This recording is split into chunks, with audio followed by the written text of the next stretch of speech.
ઘટના બની હતી, જેમાં ફૂલપાડા ખાતે આવેલા એક કોમ્પ્લેક્સના બીજા માળે 15x15ની રૂમમાં ગેસ લીકેજ બાદ બ્લાસ્ટ થતા 7 યુવાનો દાઝી ગયા હતા, જેઓને હોસ્પિટલે ખસેડાયા હતા।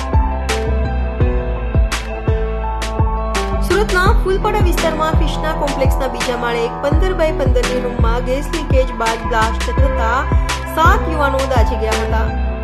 આ તમામને તાત્કાલિક સારવાર માટે હોસ્પિટલે ખસેડવામાં આવ્યા હતા। આગમાં દાઝેલાઓમાં અનંત પાસવાન, બલરામ પાસવાન, મિથુન પાસવાન, સાગર પાસવાન, બાદલ પાસવાન, ચંગોરા પાસવાન અને પ્રદ્યુમન પાસવાનનો સમાવેશ થાય છે।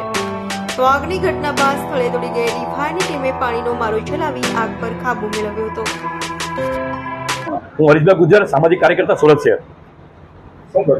આજે મારો અશ્વની કુમાર ફૂલપાડા ગામની અંદર અહીંયા એક ક્રિષ્ના એપાર્ટમેન્ટ છે, ત્યાં એક નાનો એવો મેસનો અહીંયા રોજગારી માટે ધંધો ચાલુ કરેલો, પરંતુ આ મેસની અંદર કોઈ પરમિશન નથી હોતી, એમાં જે ગેસના બાટલા હોય છે એની બી પરમિશન નથી હોતી। આવા સમયમાં જ્યારે આગની ઘટના ઘટી એમાં ગંભીર રીતે 7 લોકો દાઝી ગયા।